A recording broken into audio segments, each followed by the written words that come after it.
أهلا بكم وسهلا مشاهدونا الكرام، مرحبا لكم إلى قناتنا UGC net Arabic language ക്ലാസ്സുകളിലേക്ക് സ്വാഗതം.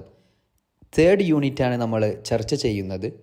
അൽ അദബുൽ മഹ്ജരി വൽ അദബുൽ ഉന്ദുലുസി. മീശാൽ മഅലൂഫ് Arab സാഹിത്യത്തിലെ അദബുൽ മഹ്ജറിലെ അൽ ഉസ്ബ അൽ ഉന്ദുലിസിയയിലെ പ്രധാനപ്പെട്ട സാഹിത്യകാരനാണ് മീശാൽ നുഅ്മാൻ മഅലൂഫ്.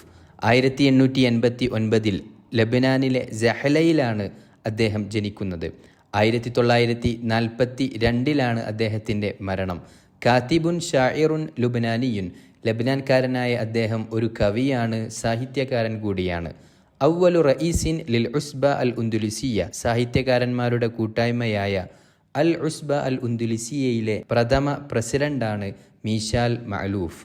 മുസാരിഅൻ ലിഅന്നഹു മലക ബിഖാഅൻ വാസിഅ, വലിയ ഭൂപ്രദേശം ഉടമപ്പെടുത്തിയ അദ്ദേഹം ഒരു പ്രസിദ്ധനായ ഫാർമറായിരുന്നു, കൃഷിക്കാരനായിരുന്നു.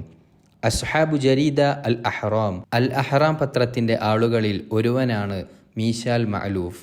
ഹാജറ ഇല ബ്രാസീൽ, 1910 കച്ചവട ആവശ്യാർത്ഥം ബ്രസീലിലേക്ക് അദ്ദേഹം പലായനം ചെയ്യുന്നു. അവിടെ അസ്സസ മഅ്മലൻ ലിൻ നസീബ്, ഒരു സ്പിന്നിങ് ഫാക്ടറി അദ്ദേഹം രൂപീകരിക്കുന്നു. യുഅദ്ദു മിനൽ അസിരിയായി, ബ്രസീലിൽ പോയ അറബി സാഹിത്യകാരന്മാരിൽ ഏറ്റവും പ്രസിദ്ധനായ അറിയപ്പെട്ട പണക്കാരനാണ് മീശാൽ നുഅ്മാൻ മഅലൂഫ്. 1932 അദ്ദേഹം റഈസുൽ ഉസ്ബ അൽ ഉന്ദുലിസിയ, 6 വർഷത്തോളം അൽ ഉസ്ബ അൽ ഉന്ദുലിസിയയുടെ പ്രസിഡന്റായി നിയോഗിക്കപ്പെടുന്നു. ആദ ഇല ലുബനാൻ, 1938 അദ്ദേഹം ലബനാനിലേക്ക് മടങ്ങി വരുന്നുണ്ട്. പിന്നീട് അദ്ദേഹത്തിന് ബ്രസീലിലേക്ക് പോവാൻ കഴിഞ്ഞിട്ടില്ല. അൽ ഹർബുൽ ആലമിയ അസാനിയ, സെക്കൻഡ് വേൾഡ് വാർ കാരണം അദ്ദേഹം ലബനാനിൽ തന്നെ താമസിക്കുന്നു, ബ്രസീലിലേക്ക് മടങ്ങിപ്പോവുന്നില്ല. തസവ്വജ, അദ്ദേഹം ലബനാനിൽ വെച്ച് വിവാഹിതനാവുന്നു. പിന്നീട് ഉസീബ ബിമറലിൻ ഉലാൽ, അദ്ദേഹത്തിന് മാറാവ്യാധി പിടിപെടുന്നു. വതൂഫിയ ബിസബബിഹി, അത് കാരണത്താലാണ് അദ്ദേഹം മരിക്കുന്നത്. ലബനാനിലെ സഹലയിൽ തന്നെയാണ് അദ്ദേഹത്തെ മറമാടിയത്.